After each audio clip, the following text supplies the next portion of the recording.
अस्सलाम वालेकुम students, Khans academy में आपका खुशामदीद।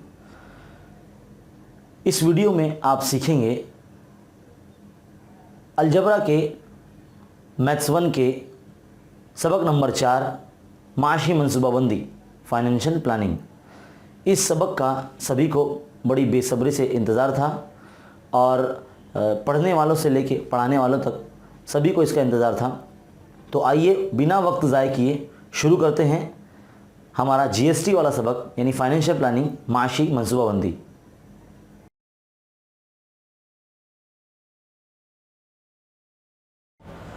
अस्सलाम वालेकुम स्टूडेंट्स, खान्स एकेडमी के इस तालीमी चैनल में आपका खुशामदीद।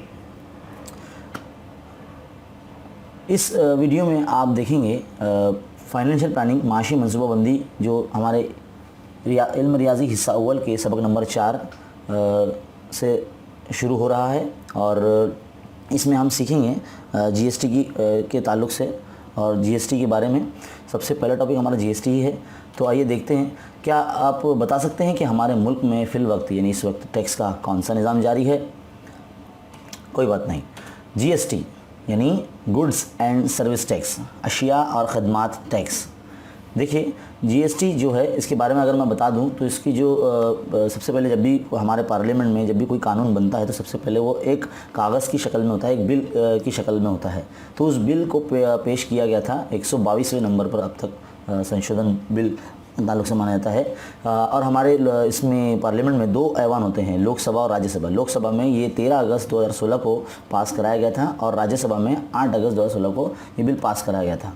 और जीएसटी की जो शुरुआत थी वो कुल मिलाकर पूरी 15 रियासतों में इसे मंजूर कराया गया था, जिसमें हमारी जो महाराष्ट्र रियासत है वो 10वें नंबर पर आती है। और इसके बाद जब इसके मंजूरी देने के बाद इस बिल को सदर जमहूरिया के पास भेज दिया गया, वहाँ वो 8 सितंबर 2016 को उसे मंजूरी मिल गई और इस तरह से आखिरकार 1 जुलाई 2017 को जीएसटी लाहे अमल में लाया गया। और इस तरह से हम कहेंगे कि हमारे मुल्क में एक मुल्क और एक टैक्स के नाम से ये बिल शुरू हुआ। तो सबसे पहले इसकी मज़ीद मालूमात मैं बता दूं कि फ़्रांस एक ऐसा वाहिद मुल्क है जिसमें जीएसटी जो है वो सबसे पहले आया था 1954 में। फिर उसके बाद जर्मनी, इटली, यूके, जनूबी कोरिया, जापान, कनाडा और ऑस्ट्रेलिया जैसे तमाम मुल्कों ने उसे नाफिज़ कराया। फिर आगे चलकर 1991 में रूस में आया और 1994 में चीन में मुल्क में आया, जीएसटी की शुरुआत हुई और 2018 में अभी सऊदी अरब में नाफिज़ होने जा रहा है।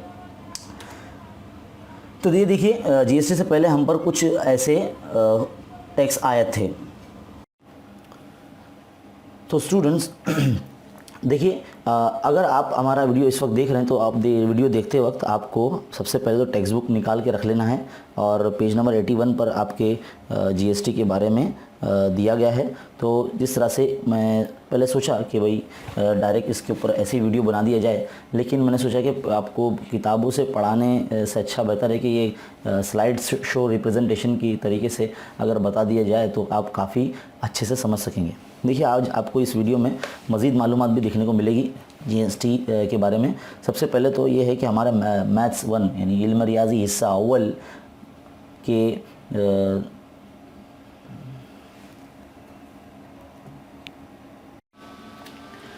जीएसटी के अंदर मैं सबसे पहले आपको ये बता दूं कि जो पहले जीएसटी से पहले बहुत सारे ऐसे टैक्स हम पर आए थे। उसमें सबसे पहले जो है वो पैदावारी फ़ीस, जिसे एक्साइज ड्यूटी वगैरह कहा जाता है, और उसके बाद है खदमात टैक्स यानी सर्विस टैक्स है। उसके बाद है कस्टम ड्यूटी वाला टैक्स है। फिर मरकज़ी इजाफी टैक्स है और ज़ैली टैक्स है, जिसे हम सर चार्जेस वगैरह और सेस कहते हैं।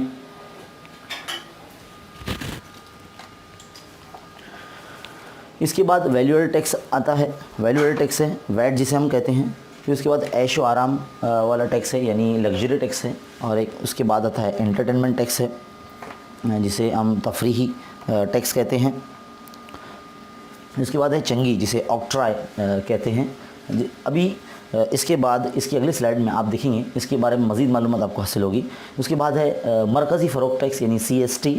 फिर उसके बाद है CVD ज़ायद कस्टम टैक्स और आखिर में है स्पेशल एडिशनल ड्यूटी यानी SAD, स्पेशल एडिशनल ड्यूटी यानी ख़ास कस्टम फ़ीस। ये तमाम जो टैक्स है जो जीएसटी से पहले थे, आइए इसके बारे में मज़ीद मालूमात हम हासिल कर लेते हैं। आगे बढ़ते हैं। सबसे पहले हमने जो पढ़ा था वो एक्साइज ड्यूटी पढ़ा था। ये एक्साइज ड्यूटी जो है ये बीड़ी, सिगरेट और पान मसाला वगैरह और पाइप्स वगैरह पर और बैटरी वगैरह पर लगाए जाते हैं, और भी बहुत सारी मज़ीद चीज़ें हैं जिस पर एक्साइज ड्यूटी लगाई जाती है। इसके बाद आता है सर्विस टैक्स। सर्विस टैक्स जो है खदमात टैक्स है। ये टैक्स उन तमाम खदमात अंजाम देने वाले लोगों पर आयद होते हैं, जैसे कि यहाँ पर दो मैंने नोबल प्रोफेशन की फ़ोटोज़ आपके सामने रखी है, जैसे कि टीचर्स हैं और डॉक्टर्स हैं जो खदमात अंजाम देते हैं, इन्हें सर्विस टैक्स देना होता है। फिर उसके बाद आगे बढ़ते हैं। उसके बाद आता है कस्टम ड्यूटी। कस्टम ड्यूटी देखिए, जो जितनी भी बाहर मुल्क से हमारे यहाँ चीज़ें आती हैं और या लाई जाती हैं या बाहर मुल्क से ख़रीदी जाती है तो हमें कस्टम ड्यूटी देना पड़ती है, वहाँ जीएसटी देना नहीं पड़ता। हाँ, अगर आप हिंदुस्तान में कोई चीज़ ख़रीदते हैं तो आपको जीएसटी देना पड़ता है। अगर आप बाहर मुल्क से कोई चीज़ ख़रीदते हैं तो आपको कस्टम ड्यूटी देना होती है। यहाँ पर नीचे आप देख सकते हैं amazon.com और amazon.in लिखा गया है। amazon.com यानी ये जो एक ऐसी वेबसाइट है जहाँ से हम बहुत सारी चीज़ें ख़रीद सकते हैं। ये जो .com यानी कमर्शियल है और ये वर्ल्ड वाइड वेब पर मतलब पूरी दुनिया में फैली हुई है। अगर इससे हम ख़रीदते हैं कोई चीज़ तो कस्टम ड्यूटी हमें देना होती है। और अगर amazon.in से अगर हम कोई चीज़ ख़रीदते हैं यानी हमारे हिंदुस्तान में अगर कोई चीज़ ख़रीदी जाती है तो हमें जीएसटी देना होता है। इसके बाद आगे बढ़ते हैं। मरकज़ी इजाफी टैक्स, ज़ेली टैक्स, जिसे सेंट्रल चार्जेस एंड सेस कहते हैं। ये जो टैक्स है आपने 9th स्टैंडर्ड में भी इसके बारे में पढ़ा होगा। इसे हम टैक्स पर टैक्स लगाना भी कह सकते हैं। जैसे हमारी मरकज़ी हुकूमत जो तालीम पर कुछ ख़ास किस्म के मकसद पर लोगों पर टैक्स लगाती है और तालीम के ताल्लुक़ से उन टैक्सेस से लिए गए पैसों को ख़र्च करती है और ये सरकार के ख़जाने में जमा होता है, जिसे हम सेस भी कहते हैं। आगे बढ़ते हैं। इसके बाद आता है वैट यानी वैल्यू एडेड टैक्स। जब भी कोई चीज़ ख़रीदी या बेची जाती है तभी ये वैल्यू एडेड टैक्स लगाया जाता है और ये टैक्स मरकज़ी हुकूमत और रियासती हुकूमत दोनों एक उसूल के मुताबिक हर चीज़ों पर लगाते हैं। इसके बाद है लग्जरी टैक्स। लग्जरी टैक्स यानी ऐशो आराम वाला टैक्स। देखिए, जब भी आप कभी कोई 5 स्टार होटल में जाते हैं, कोई 7 स्टार होटल में जाते हैं, या फिर अगर आप किसी बड़े ख़ास प्लेन में जिसमें आपको स्पेशल ही आपको ट्रीटमेंट दिया जाता है, जैसे जेट वगैरह जो होते हैं जो सेपरेटली जिसमें बैठकर जाया जाता है, वहाँ पर आपको लग्जरी टैक्स वगैरह देने होते हैं। और भी ऐसे चीज़ें हैं जहाँ पर लग्जरी टैक्स आपको देने होते हैं। उसके बाद आता है एंटरटेनमेंट टैक्स यानी तफरीही टैक्स होता है। ये ज़्यादा करके आप देंगे, जैसे कि अगर आप कभी फ़िल्म देखने गए हों तो वहाँ आपको फ़िल्म की टिकट के अंदर ही एंटरटेनमेंट टैक्स देने होते हैं, या फिर अगर आप कहीं पार्क वगैरह में गए हों, सर्कस वगैरह में गए हैं, या फिर ड्रामा वगैरह देखने गए हैं, अम्यूज़मेंट पार्क वगैरह गए हैं, तो वहाँ आपको ये एंटरटेनमेंट टैक्स देना होता है। एंटरटेनमेंट टैक्स और भी जगह पर जैसे हम अपने घर में भी देते हैं, जैसे कि अगर आप बहुत सारी कंपनीज के डिश वगैरह हमारे घर में लगाए जाते हैं जिससे हम टीवी वगैरह देख सकते हैं, चैनल वगैरह बहुत सारे देख सकते हैं, जैसे टाटा स्काई है, वीडियोकॉन, डीटीएच वगैरह, ये सारे जितने भी है ये भी एंटरटेनमेंट टैक्स हमसे वसूल करते ही हैं हमारे रिचार्ज में। आगे बढ़ते हैं। इसके बाद है ऑक्ट्रॉय, जिसे चंगी कहते हैं। जब भी कभी आप कौमी शाहरा यानी बड़ी सड़क का इस्तेमाल करते हैं शहर से बाहर जाने के लिए, तो आपको टोल देना पड़ता है। वो टोल टैक्स जो होता है वो यही ऑक्ट्रॉय कहलाता है, जाने और आने के दरमियान आपको देना होता है। फिर इसके बाद जो आता है वो है CST यानी सेंट्रल सेल्स टैक्स, मरकज़ी फ़रोख्त टैक्स। देखा जाए तो ये हमारी मरकज़ी हुकूमत के पास ख़जाने में ये हमारा टैक्स जो जमा होता है। अगर कोई अशिया मरकज़ी हुकूमत की जानिब से ख़रीदी या फ़रोख्त की जाती है तो हमें मरकज़ी फ़रोख्त टैक्स देना होता है। गाहक की ताजिर को इस किस्म की ख़रीदारी के लिए एक फ़ॉर्म भरना होता है, उसे C फॉर्म कहते हैं। आगे बढ़ते हैं। ज़ायद कस्टम टैक्स यानी काउंटर वेलिंग ड्यूटी, और उसके बाद आएगा SAD यानी स्पेशल एडिशनल ड्यूटी। ये मुख्तलिफ़ किस्म की ड्यूटीज़ पर ये लगाए जाते हैं। भारत में कस्टम जो प्राइस है ये 1975 एक्ट के तहत लगाए जाते हैं और ये इसी की बुनियाद पर ये मरकज़ी स्टेट ड्यूटी के बराबर है जो भारत में पैदा होने वाले सामान पर लगाया जाता है। और मज़ीद इसके बारे में आप मालूमात हासिल कर सकते हैं। आप अगर अपनी टेक्स्ट बुक के अगर पेज नंबर अगर मैं आपको बताऊं तो पेज नंबर 84 पर रेफरेंस के लिए आप www.cbec.gov.in central board and excise and customs के बारे में आप वहाँ पर मालूमात हासिल कर सकते हैं।